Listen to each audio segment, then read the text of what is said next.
Você está no Arco 43, o podcast educacional da Editora do Brasil.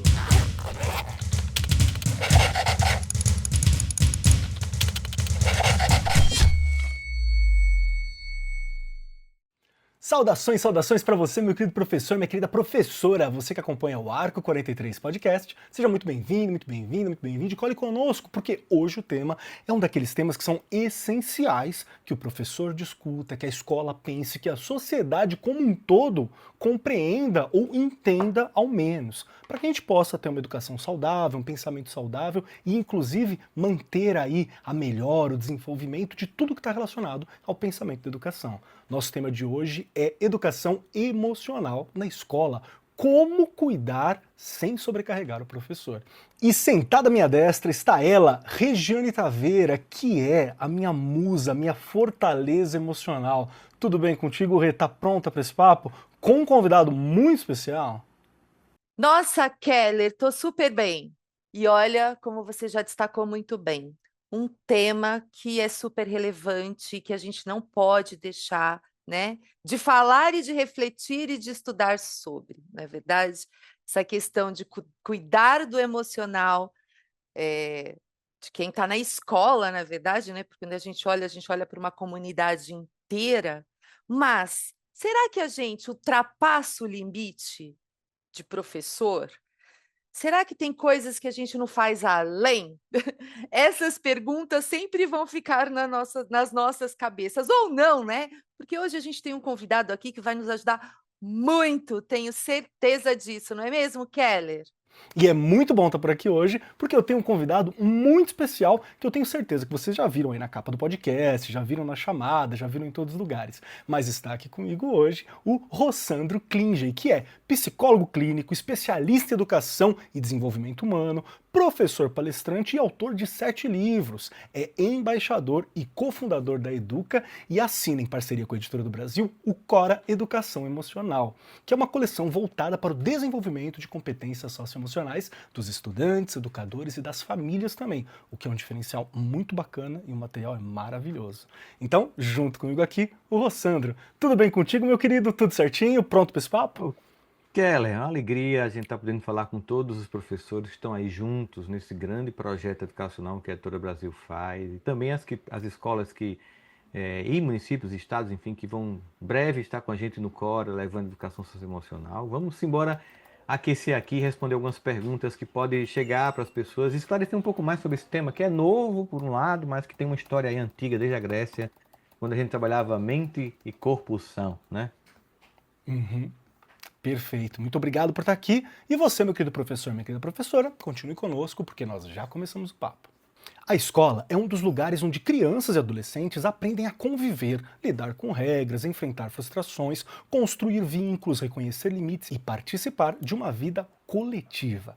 Tudo isso atravessa a aprendizagem. Um estudante que não consegue nomear o que sente, que reage sempre pela impulsividade ali, com uma reação mesmo a uma situação, alguém que não consiga sentir que pertence ao grupo que vive, ou que está sempre em conflito ali com os colegas, com os adultos, esse estudante pode ter mais dificuldade para se engajar nas propostas da escola. Ao mesmo tempo, professores e equipes pedagógicas sabem que falar de emoções na escola exige cuidado. Educação emocional não pode virar um improviso, um discurso motivacional, como aqueles de palco que a gente vê muitas vezes por aí, ou mais uma tarefa solta na rotina, uma coisa a mais. Vamos ali, vamos cuidar do emocional. Não é assim que funciona. E também não se pode confundir o papel pedagógico da escola com o atendimento clínico, que é especializado, regulamentado e é outra coisa essencial para a sociedade, mas não é exatamente o papel do professor. E é aí que a conversa fica mais importante. No episódio de hoje, do Arco 43 Podcast, nós vamos falar sobre essa educação emocional na escola. Como que nós podemos desenvolver as competências socioemocionais de forma intencional, como envolver os estudantes, educadores e famílias, que é muito importante nesse processo também. E como criar esses ambientes escolares que são mais seguros, acolhedores e preparados para os desafios do nosso tempo, que são muitos. E para começar esse papo, Vamos lá.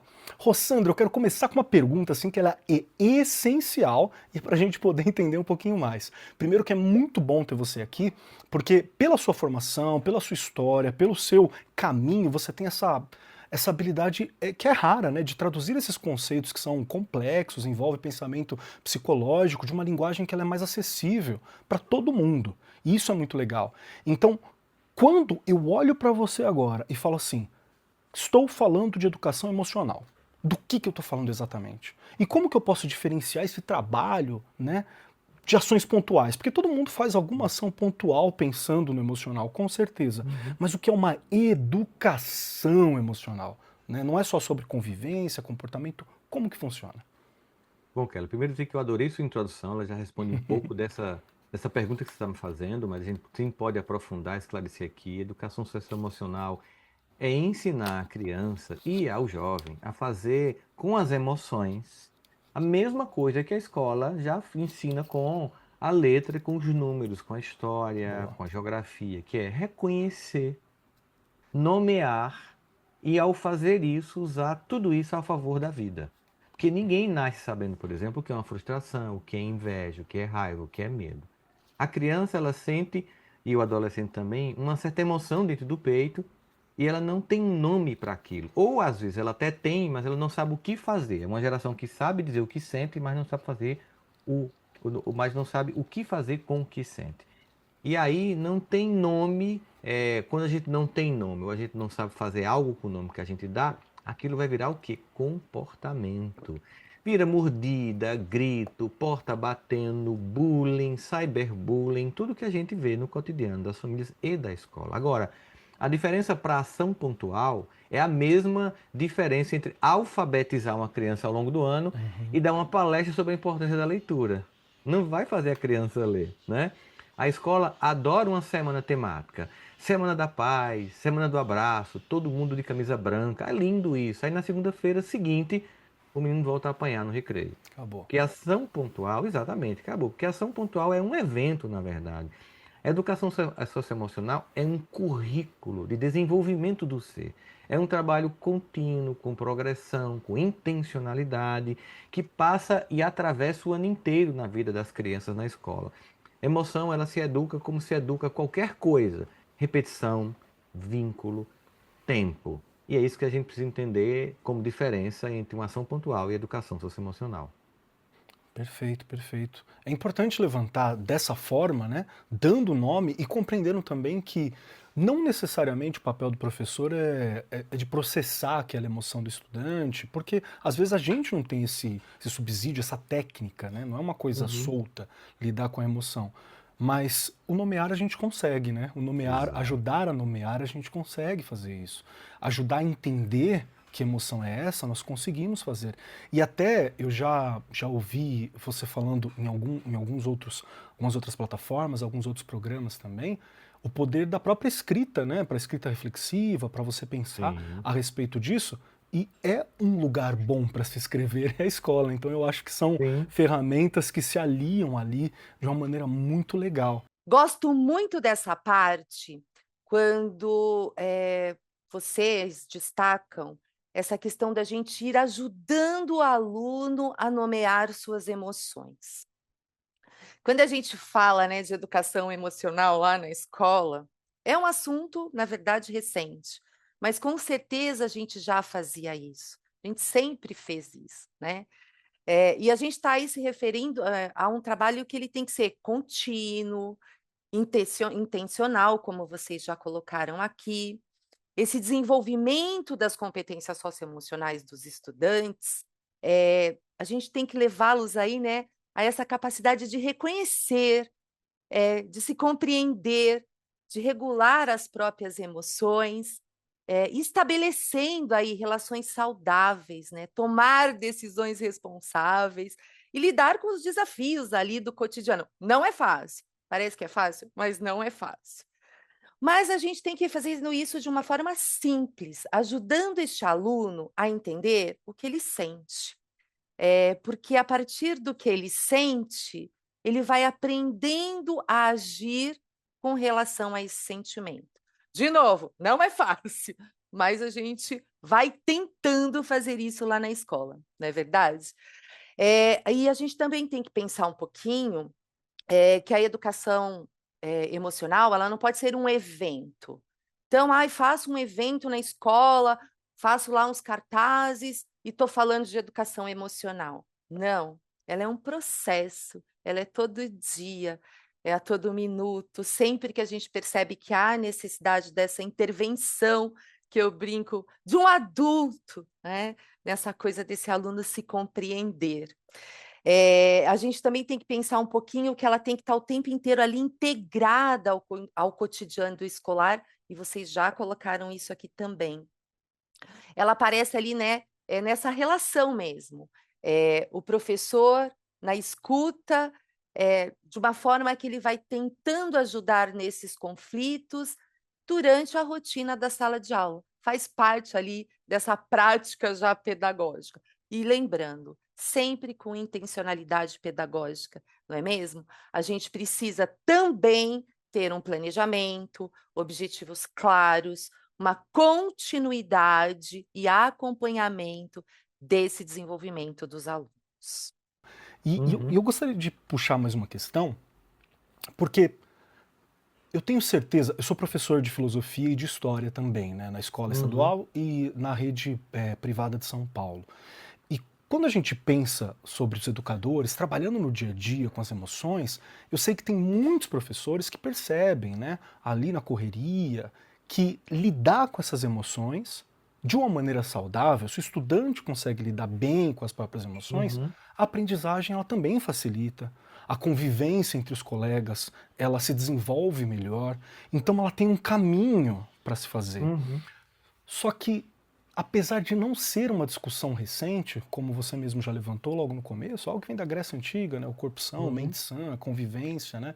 A rede social, a importância de você estar vivendo ali na polis, vivendo em grupo, eu acho que às vezes falta para o professor, e me corrija se eu estiver errado, esse raciocínio dessa intencionalidade, né? O que eu posso fazer, até onde como professor eu posso ir. E é muito possível, é um erro que talvez seja comum, e eu nem sei se erro é a palavra correta, que o professor possa achar que ele vai se transformar num terapeuta. Mas não é assim, é uma formação específica, né? Então, a minha pergunta é como que a escola pode desenvolver isso? Como que o professor pode trabalhar essas questões também, quando a gente pensa o lidar com o emocional? Tem alguma estratégia simples? Tem alguma forma que a gente pode começar a pensar, né? Para que o professor não invada esse território que não é dele também? Sim, sim. Primeiro a gente tem que lembrar que, como dizem alguns pensadores, que o afeto e a cognição, eles não são vizinhos de portas, eles são o mesmo terreno. A criança, ela aprende com o cérebro inteiro. O cérebro inteiro inclui o que ela sente, obviamente. Então a escola não escolhe se ela vai lidar com a emoção. Ela já lida com a emoção. Esse é um fato. A escolha é entre lidar com o improviso ou lidar com o método, porque lidar com a emoção está se lidando. Não tem como achar, porque eu não tenho um socioemocional na escola, que eu não estou lidando com a emoção. Estou lidando com o improviso. E aqui a fronteira é bem clara. O terapeuta ele escuta a história de um, o professor educa o repertório de 30, 40, enfim. O professor ele não precisa interpretar a alma do aluno. Ele não precisa saber por que aquele aluno chora ou aquela menina está chorando. Ele precisa criar condições para que a turma aprenda a reconhecer o que sente, a esperar a vez, a ouvir o colega, a tolerar o não, a frustração. Isso é pedagógico, não é clínico. Chega a ser terapêutico, mas não é terapia. Porque, obviamente, no momento que eu estou ensinando o indivíduo a lidar com as próprias frustrações, eu estou dando a ele condições de se tornar uma pessoa capaz no mundo.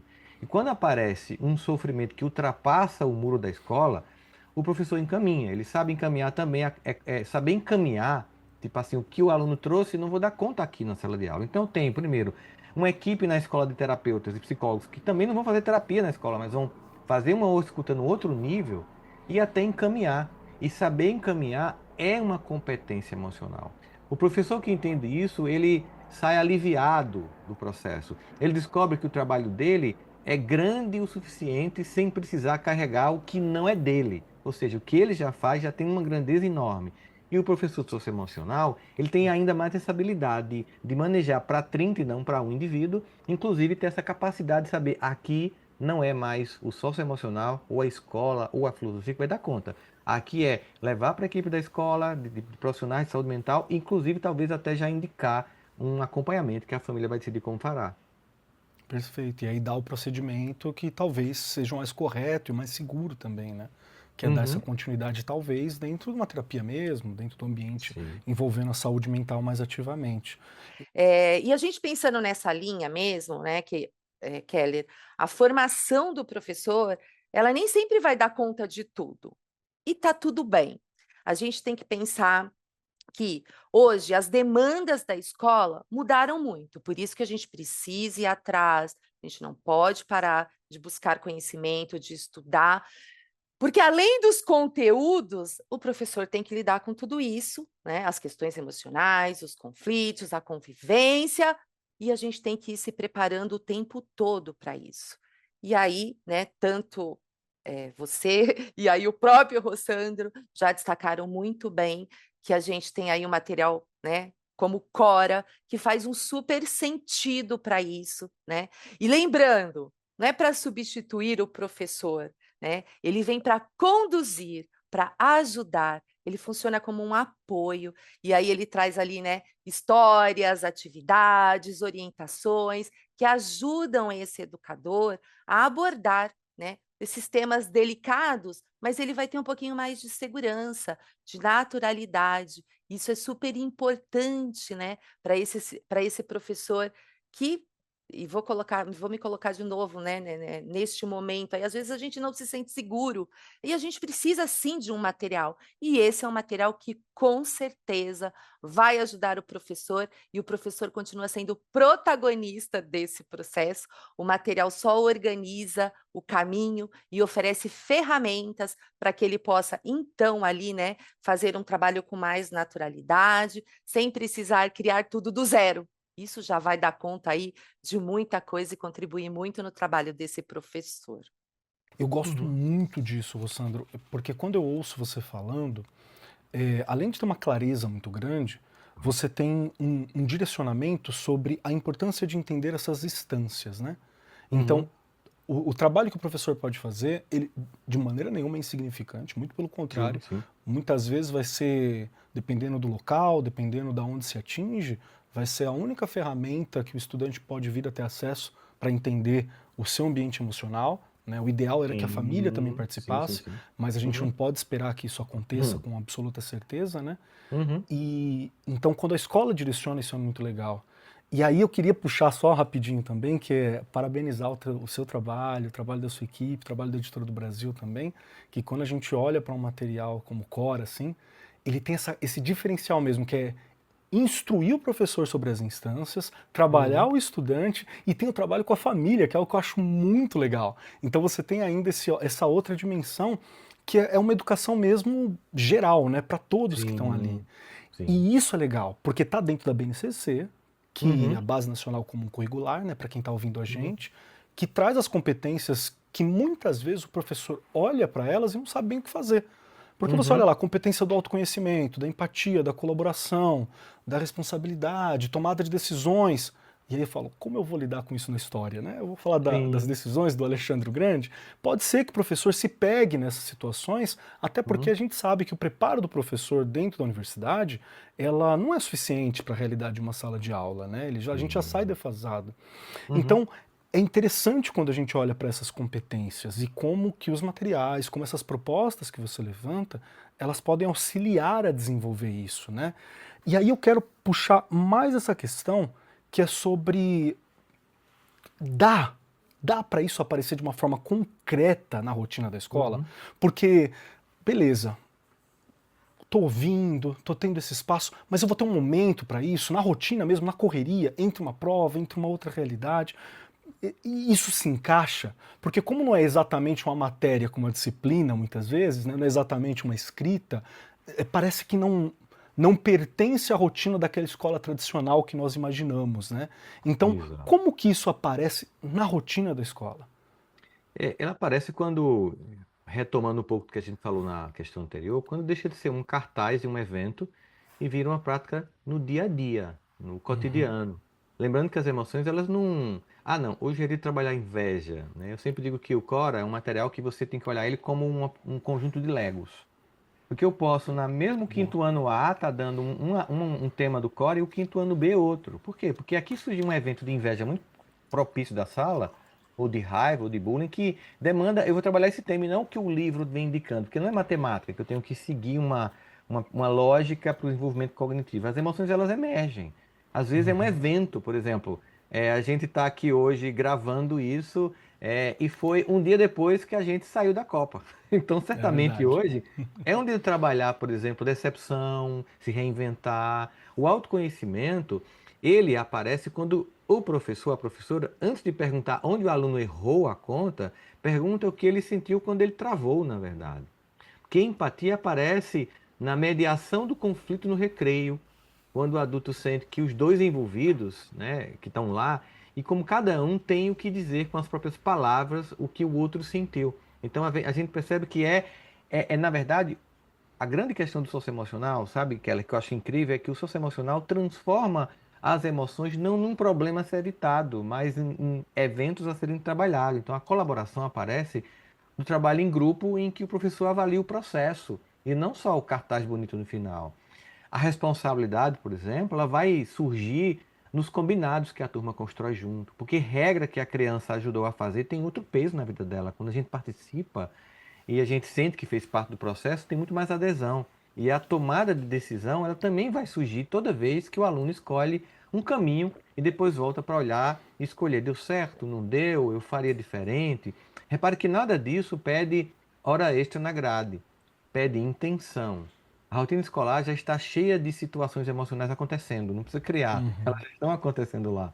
A pergunta é, a escola deve usá-la para formar, né, em vez de deixá-las passar. A gente tem que usar o que está acontecendo, o bullying que aconteceu, não como desespero, mas vamos aproveitar o que aconteceu para refletir sobre como não, para refletir como isso não acontece de novo, para a gente pensar como o que nos levou a chegar nesse extremo, por que que essas crianças não conseguiram lidar com essas emoções, por que que ela transformou a raiva dela num comportamento, porque entendendo obviamente que o socioemocional ele tem como objetivo não é não fazer com que as crianças não sintam.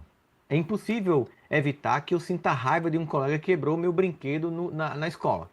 Ou, né, ou alguém que tomou minha namorada. Eu não posso evitar que a raiva venha. O que eu posso é ensinar no socioemocional, e é um dos objetivos, e claro que isso tem um papel importante na família, por isso que a gente também cuida da família, cara, é que eu corrijo o comportamento e não as emoções. Eu te digo que você pode ter raiva, mas você não pode bater no colega. Você vai transformar a sua raiva em outra coisa. Uma sublimação, como Freud vai fundamentar na psicanálise, que é uma capacidade que o ego precisa de desenvolver, né? De transformar um instinto agressivo em uma outra coisa. Então, assim, no fundo as emoções vão ser visualizadas, percebidas e os comportamentos vão ser corrigidos. Perfeito, perfeito. E a escola é um ambiente quase que ideal para se desenvolver esse tipo de pensamento, esse tipo de proposta. Porque, querendo ou não, é uma sociedade em miniatura, mas é uma sociedade que a gente tem algum controle. O que acontece Uhum. na rua eu não tenho como ter, né, uma observação geral sobre o que está acontecendo ali. Mas na escola isso é possível. Então, me parece que atentar para o Hum. emocional, atentar para o socioemocional dentro do ambiente escolar, ela é realmente uma fé no futuro e uma preparação desse Brasil melhor, dessa ideia que a educação quer ter para o amanhã. É Sim. razoável pensar assim? Sim, sim. Eu costumo falar de um fenômeno que eu chamo de sequestro psicológico. É quando a emoção toma o comando e a razão vira refém. Uhum. Criança sequestrada pelo medo ou pela raiva, né, ela não aprende. E tem gente que, não, não vou colocar um socio emocional porque vai competir com a grade curricular. Pelo contrário, vai colaborar. O cérebro dele fecha para balanço quando ele está com raiva e não tem matemática que vai entrar. Então, antes de ser uma questão de convivência, isso é questão de aprendizagem. Turma emocionalmente desregulada é turma que rende menos, em escola pública ou privada, tanto faz, isso não difere. O, e tem o pertencimento também, que talvez seja o coração disso tudo. A criança que sente que pertence não precisa aparecer pelo sintoma, porque ela tem um lugar. Então ela não vai morder, ela não vai gritar, ela não vai chamar atenção. Muito do que a gente chama de indisciplina é um recado mal endereçado. Me vejam, eu existo. Especialmente, Keller, levando em consideração que essa visibilidade da criança em casa diminuiu muito. Os pais não os enxergam. Sim. Então, para a escola, a demanda aumenta. O bullying segue a mesma lógica. Quem tem palavra para o que sente não precisa transformar o colega em depósito da própria dor, em uma tela de projeção da minha angústia. A educação socioemocional, ela funciona como um fator de proteção. Ela não elimina o conflito, porque a escola sem conflito não existe, só no folheto de propaganda, não existe mundo sem conflito. Ela muda o que a comunidade faz com o conflito. É uma escola que sabe brigar sem se permitir a expressão. Uma escola que sabe brigar sem permitir a expressão da raiva. Ela é uma escola mais saudável, ela consegue contornar o comportamento. Isso é o mais importante, ou seja, no fundo, as emoções vão continuar surgindo, vão continuar acontecendo, e como você diz, para além da escola, isso vai acontecer muito, mas a gente tem que aproveitar esse microcosmo social que é a escola, porque lembramos muito bem que o primeiro grupo secundário mais impactante que a gente tem na vida, ao longo de toda a vida, a não ser depois no mundo do trabalho para o adulto, é a escola. Porque mesmo para todos nós que vivemos uma experiência religiosa, ela é de final de semana. Vamos combinar, do ponto de vista institucional, não estou dizendo que as pessoas não tenham práticas religiosas ao longo do dia, mas do ponto de vista institucional em grupo, as experiências religiosas se reduzem a fim de semana. A gente, na verdade, passa muito tempo na escola, e se você for colocar na ponta do lápis, pegando assim, pai e mãe que trabalham, filho que vai para a escola, em tempo integral ou não, o tempo que ele passa na escola acordado é maior que com os pais. Porque eles chegam em casa, tomam banho, jantam e vão dormir. O maior tempo em casa é dormindo.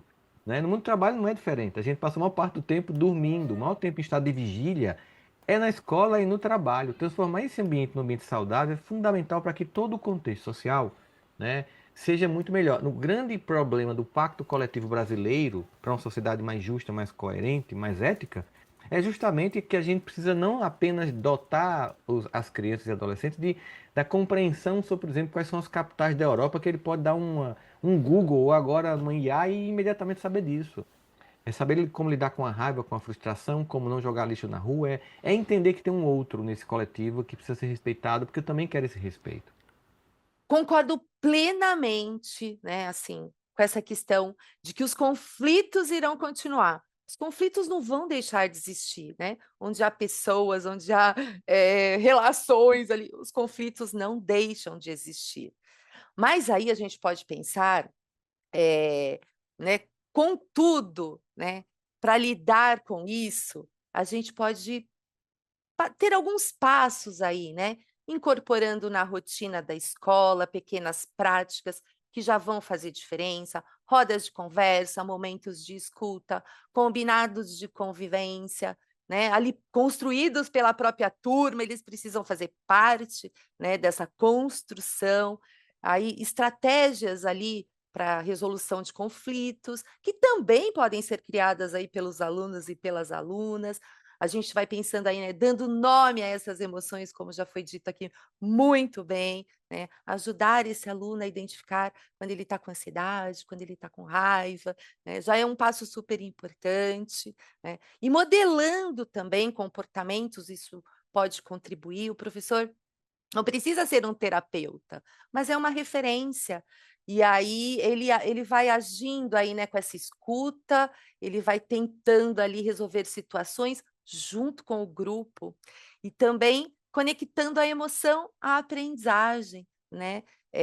A frustração aí ao errar, a ansiedade em avaliações, a dificuldade em trabalhar em grupo, tudo isso pode ser trabalhado de uma forma pedagógica, dentro dos conteúdos e das experiências escolares. Então, a gente não tem uma receita, mas a gente tem alguns passos que podem contribuir bastante. Perfeito, perfeito. Vou fazer uma afirmação perigosa, hein? Então se prepara para me corrigir aqui se for necessário. Porque se nós estamos pensando então, esse ambiente escolar, que ele precisa, né, por todas as razões que você já posicionou tão bem, ele precisa ser esse espaço onde o estudante se sinta visto, pertencente, onde o professor consiga ter essa presença, obviamente entendendo os limites dele ali, para poder lidar com todas as questões de conflito, bullying, baixa tolerância à frustração, que são inerentes à idade muitas vezes, são inerentes à situação humana, né? Vão acontecer, quer você queira, quer você finja, quer não, elas vão estar por ali, a gente tem que aprender a gerenciar. Mas a minha afirmação perigosa é a seguinte: uma escola, então, que não cuida das emoções, uma escola que, ai, deixa quieto, isso aqui é uma perfumaria, isso aqui não é tão importante, eu vou priorizar a escrita e a matemática. Uma escola que não cuida dessas emoções, ela está, ainda que sem querer, contribuindo para esse adoecimento que nós estamos falando, tentando evitar, ou eu estou sendo exagerado assim? Porque me parece que é isso que acontece. Eu não acho que você está sendo exagerado, não. Acho até que você foi muito leve. Eu acredito que chega a ser uma omissão mesmo. Diante do quadro de saúde mental coletiva que a gente está vivendo, a escola que se recusa a trabalhar as emoções, ela está cometendo um homicídio profundo. Eu até Uau. diria, para fazer uma comparação e ficar ainda mais duro, no sentido, não no sentido de uma provocação sem nenhum objetivo, mas uma provocação no sentido de mudança social mesmo, assim, de que a gente Chamar, possa né? despertar consciência. Chamado. Por exemplo, para mim, um pai e uma mãe que não educa emocionalmente um filho, ele comete um aborto afetivo. Deixar virar o mundo, não abortar, mas não educar, é cometer um aborto afetivo. Aquela criança que depois atenta contra a própria existência, ela não foi educada. Não estou dizendo que são todos os casos essa a questão, mas ela não foi educada a lidar com as próprias emoções, suportar a vida, que é complexa e mais difícil do que foi, por exemplo, na minha adolescência, que sou mais velho que você, mas que foi mais difícil do que na sua adolescência, do que na geração atual, que é muito mais complexa, com rede social, comparações excessivas, IA, ameaças, crises, divisões políticas e tudo isso combo junto. É muito mais arriscado estar vivo hoje do que antes. Então, se o mundo é mais complexo hoje, eu tenho menos recurso, eu sou vulnerável. Então, não dá para a escola, não vou me envolver. Não tem como não se envolver, porque as emoções estão lá. Os alunos estão descobrindo a sexualidade na escola, estão descobrindo desejo, raiva, ódio, eles estão vivendo isso sem dar nome, sem gerenciar. Não é uma semana, um cartaz que vai fazer a mudança. É como eu disse, não adianta imaginar que uma semana de palestra sobre letramento vai alfabetizar uma criança. Né? Não é isso assim, uma palestra para os pais, por mais bem intencionada que seja, eu faço muitas delas, não resolve a omissão de muitos pais que muitas vezes nem para a palestra vão os que mais precisam. Então você foi até sutil. Acho que é uma questão mesmo de responsabilidade quase que civil hoje em dia, entender, e talvez a escola talvez até se sinta cansada, eu não vou aqui nem num tom acusatório, cansada de tantas demandas que estão sendo colocadas para a escola. Mas como a gente começou aqui falando, e você como filósofo entende profundamente isso, trabalhar as emoções na escola hoje não é, na verdade, fazer algo novo e revolucionário. Na verdade, é fazer aquilo que funcionou no começo da história da civilização ocidental, no mundo greco-romano, em que a gente cuidava do ser humano de forma sistêmica, né? Pegando todas as partes do ser. Aquele menino que passa no ITA, mas depois não suporta o fim do namoro, mostra que o letramento emocional foi o grande drama. É como a ave, eu considero a educação socioemocional como uma ave que precisa de duas asas, a do saber e a do sentir. Com uma só você não voa. Perfeito, perfeito. E realmente é um resgate mesmo dessa humanidade desde o início, né? Porque como você mesmo puxou, mas essa coisa nova de socioemocional não é nova. Como você mesmo levantou, se você procurar o mundo greco-romano, você vai, sei lá, o Aristóteles. O Aristóteles tem as três bases, né? A física, que é a filosofia natural, a matemática, que vai desenvolver e por aí vai, a filosofia prática, que é a ética e a política, é a relação entre os outros, né? E a parte aplicada, que aí sim é a arte, a poética, mas ele tem essa parte da ética e da política que ela vai lidar justamente com as nossas relações, né, que a gente está trabalhando. E eu acho que esse é um trabalho que ele é muito bonito. E eu gosto muito, Rossandro, quando você fala assim também que quando se preocupa com todas as dimensões, sabe? Quando você olha para o Cora e você vê algo para professor, para estudante, para família, é para mostrar que eu entendo que nenhum dos três tem o subsídio necessário ou tem a facilidade, o acesso, né? Ou mesmo ao tempo para poder se desenvolver, mas tem aqui caminhos, né? O fato de você optar por não ir para os caminhos, aí, gente, aí já fica mais difícil para você, porque as propostas existem, né? As formas existem. E é nesse caminho que eu queria puxar também uma outra questão, porque você tem contato e experiência com todas as etapas da educação básica. Isso também é algo muito bacana. Sim. Inclusive, diversos professores às vezes não têm acesso aos anos iniciais, aos anos finais, ou ao ensino médio, só trabalha com uma área. Uhum. E eu acho que esse seu olhar para todas as etapas da educação básica é algo que é muito forte. E já Uhum. destacou, por exemplo, o ensino médio, em outros momentos, quando você falou sobre essas questões de autodesenvolvimento, as questões sobre sexualidade que está desenvolvendo, profissional, social, Uhum. pessoal, entre diversas outras coisas. E aí, um dos pontos que eu quero levantar é que você já apontou isso em outros momentos, que aquilo que é adequado para uma criança de 7 anos não funciona para um Sim. adolescente que já está agora com 16, beirando 17, né? E o que eu Uhum. queria levantar aqui é o que muda quando nós falamos sobre essas diferentes educações, né? O que Sim. muda quando eu falo sobre o que eu preciso considerar dentro da educação emocional ao longo desse percurso, né? O Sim. que muda? Quais são os pontos que são mais marcantes ao longo desse percurso? Que é curto, né? São só muitos anos. É. Muda. Eu lembro de uma paciente minha, aquela que uma vez chegou e disse assim: a minha filha agora de 4 anos está saindo, de 5 anos está saindo do colégio e indo para outro colégio. E mandou uma carta para a amiguinha dela, que está com ela desde os 2 anos no colégio. Ele disse assim: é, amiga, depois de quase uma vida inteira juntas, para ela era a vida inteira É. dela juntas, né? Mas o que que muda? Muda quase tudo, porque emoção fala línguas diferentes em cada idade, como você muito bem colocou. Na educação infantil, a emoção mora no corpo. A criança pequena, ela não diz o que está angustiando. Ela morde, ela chora, ela deita no chão, ela da escola, ela faz birra, protesto sindical, se for o caso. Ali o trabalho passa pelo brincar, pela rotina previsível, pelo adulto que empresta calma, como alguém que apoia e que dá, né, à criança aquela condição de eu estou aqui com você, porque a criança pequena ela regula a emoção de empréstimo. Você tem que estar bem para poder ela ficar bem. Você dá colo de alguém que se regula primeiro. Nos anos iniciais, entre vocabulário emocional, a amizade a gente tem, é aquele senso de justiça feroz, né? Todo professor conhece o grito de guerra dessa fase. Isso não vale, né? É a idade do ouro para trabalhar, é uma idade de ouro para trabalhar assim, regra, acordo, reparação. Já na adolescência mesmo, é um outro planeta. O grupo vira espelho, aí a identidade ela está em reconstrução, porque você quer sair do modelo familiar para criar sua própria identidade. E aí ele vai fareja discurso pronto de longe, ele já não se pega muito. Adolescente, ele não quer cartilha, pronto, ele quer uma conversa honesta. Ele não precisa que o adulto desça ao mundo dele, use gíria dele e finja ser jovem. Ele precisa de um adulto que seja de verdade e alguém que esteja por perto, que aguente a pergunta difícil, sem desmoronar, né? Tipo assim, eu quero abortar, vai pro inferno. Não, peraí. Vamos entender por que que você está com essa ideia e por que você transou. Enfim, é tudo isso em que você vai conversando sobre os sentimentos. No ensino médio, isso ganha peso dos projetos de vida e das escolhas reais que vai ser enfrentada no mundo em que a IA vai ser um grande desafio sobre que projeto de vida no mundo em que nenhum mundo sabe dizer como será. E aí, mais uma vez, entra em aquilo que o Val Noah Harari tem falado em vários lugares do mundo. Se nós não sabemos como será o mundo no futuro, uma coisa nós sabemos.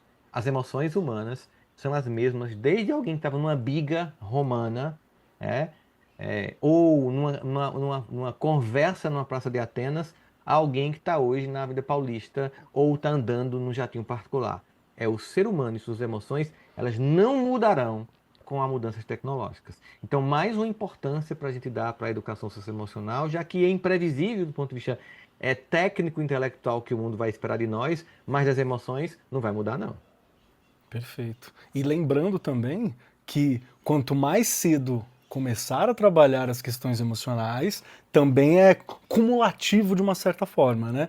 Uma coisa é eu chegar direto no ensino médio e lidar, é legal. Agora, se eu Uhum. tiver a chance de começar a conversar desde os anos iniciais, então esse ser humano que você vai trabalhando, você vai conseguindo Uhum. lapidar um pouco mais, ele mesmo vai se lapidando e se entendendo, né?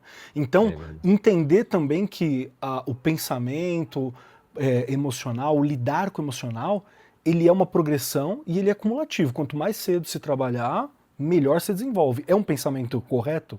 Verdade, Keller. Quanto mais cedo, né, a gente trabalhar com tudo isso, eu acredito que a gente esteja aí caminhando numa linha bem positiva, né, porque a educação, emocional precisa respeitar o momento de desenvolvimento dos estudantes. Não adianta eu atropelar, né. Se ele está com 6 anos, não adianta eu trabalhar coisas de 8. Então é super importante que a gente tenha também isso em mente, pensando aí na educação básica inteira, né.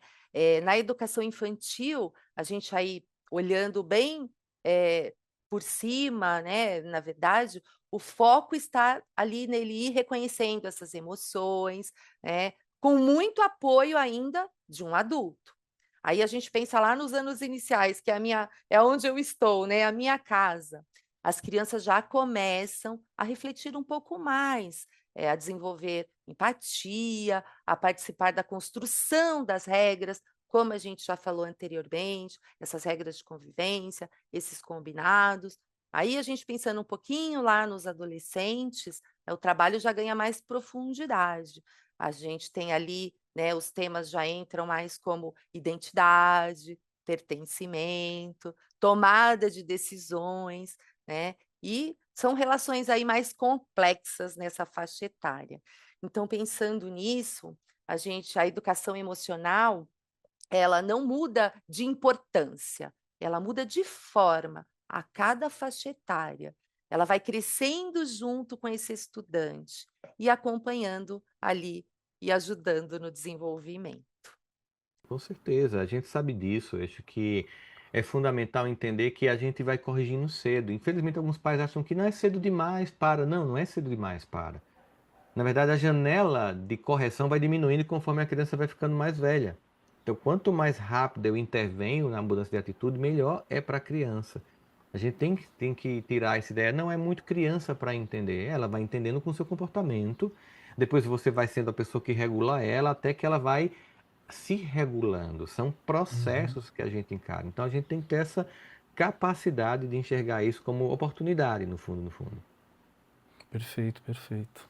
Tem um outro ponto, Rossandro, que eu queria levantar aqui, é quase falando sobre algo particular, tá? Quando começou o trabalho com um projeto de vida no estado de São Paulo, nas escolas estaduais, eu tive chance de participar como um dos professores piloto até receber uma formação para lidar. A gente não sabia muito bem o que estava acontecendo, confesso. Mas eu me Uhum. lembro que quando eu parei para estudar, quando eu cheguei a ter contato com alguns livros, com alguma discussão sobre isso, e eu falei, isso aqui é ouro. Eu Uhum. também me analisei. E eu Sim. prestei atenção em algumas áreas minhas que eu falei, eu não posso chegar numa sala de aula e conversar sobre emocional, conversar sobre projeto de vida, se eu não rever também o meu projeto de vida, né? E ali foi Verdade. onde eu sentei, onde eu desenvolvi algumas coisas, onde eu setei melhor a proposta para seguir o mestrado, foi onde eu voltei a fazer exercícios físicos que eu tinha muita vontade. Então, para mim também foi um momento muito bom de correr atrás. Eu acho que aqui tem algo que é bacana também. Nós pensamos muito no estudante, porque esse é o nosso objetivo no final, né? É esse Uhum. futuro da educação. Mas todo mundo que está envolvido com o processo emocional, todo mundo que está envolvido com essa educação emocional, ele ganha.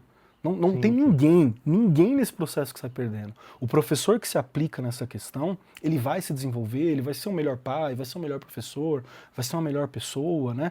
Todo mundo que está Uhum. envolvido, eu sinto que se desenvolve um pouco mais sobre isso. Sim, E eu, sim. e eu puxo isso por algumas questões. Porque é Uhum. muito normal também o professor olhar e falar assim: é mais uma disciplina então? É mais um Uhum. tema que eu vou trabalhar, né? É Eu já normal. estou sobrecarregado, eu já tenho isso para fazer, eu vou ter que levantar esse estudo. E aqui eu acho que é um momento legal para a gente falar o que a coleção Cora ela tira desse peso do professor Sim. e o que ela propõe para ele, né? O que sai desse prato e o que vem para esse prato do dia a dia, dessa área de trabalho, né?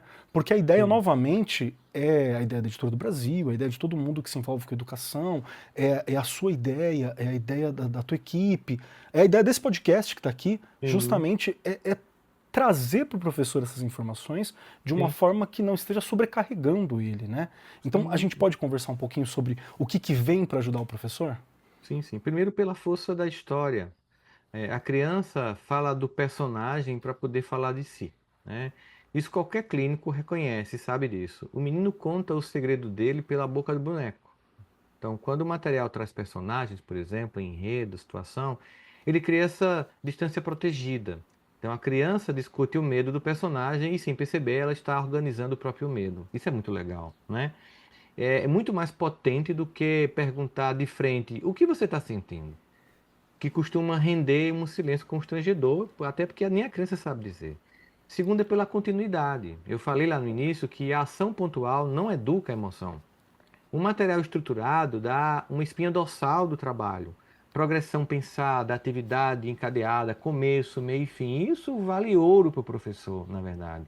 O que está, aqui está, digamos assim, o ponto de sobrecarga, que eu acho que é mais importante. O que esmaga o professor não é ter um material, não é ter material demais, é o improviso.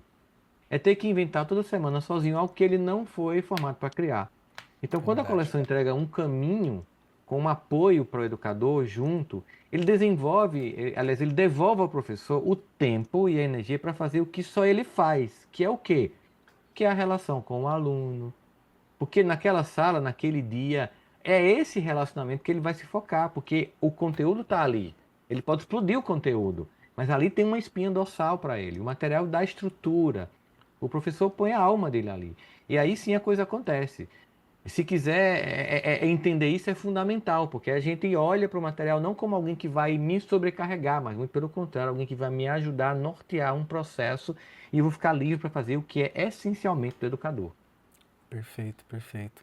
E de novo, trazendo esses subsídios para você, educador que está na dúvida, que tem dificuldade, trazer subsídios para trabalho e conversando.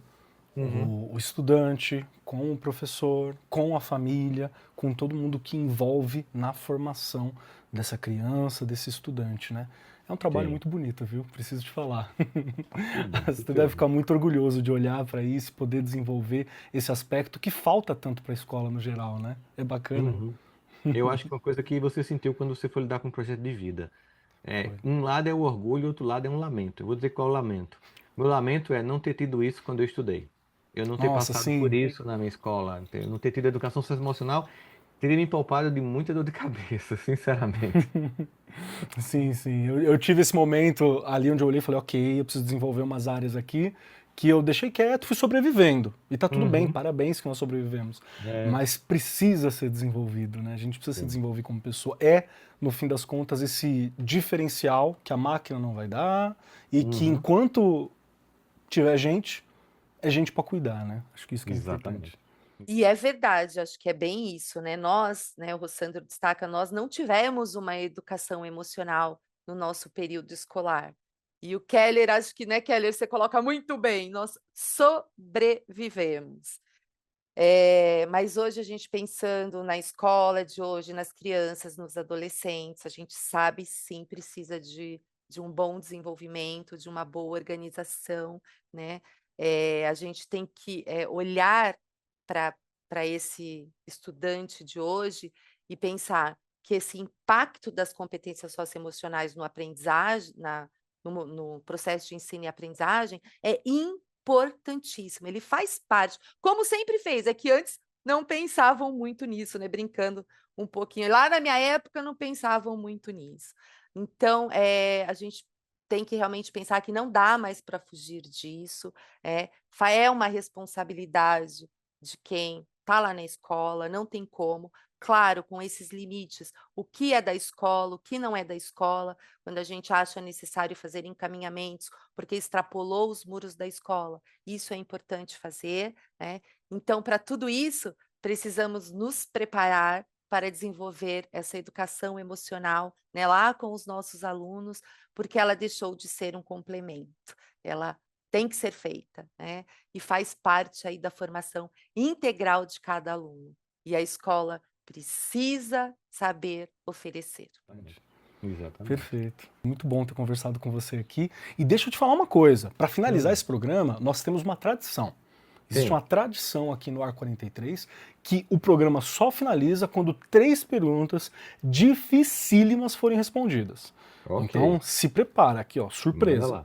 E para dar tempo do Rossandro pensar, Regiane Taveira, responda para mim as 3 questões dificílimas Primeiro de todas, o que você achou desse programa? Segunda, onde eu acho Regiane Taveira? E terceiro, um pedacinho seu para ficar aqui junto conosco, desenvolvendo um pouquinho mais e nos acompanhando.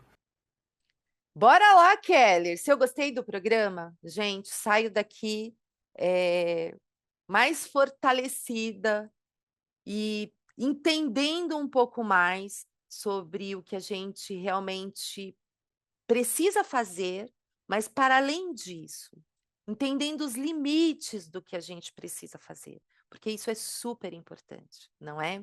E ó, quero mais, hein? Dá para fazer mais, esse assunto dá para a gente fazer aí mais uns 3, 4 episódios do arco, porque realmente faz com que a gente se sinta um pouquinho mais seguro quando a gente fala aí das competências socioemocionais. E onde vocês podem me encontrar? Vocês podem me encontrar aqui no Arco 43, lá no Instagram, mas eu acho que um dos lugares que eu falo que é o principal é lá na escola, o chão da fábrica, onde toda essa mágica precisa acontecer, não é mesmo?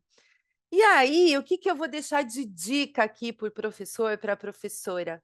E é um filme, né? E todo mundo já conhece, mas o divertidamente dá para usar de várias formas. Faz uns recortes, usa uns pedaços que você acha que é importante naquele momento para sua turma.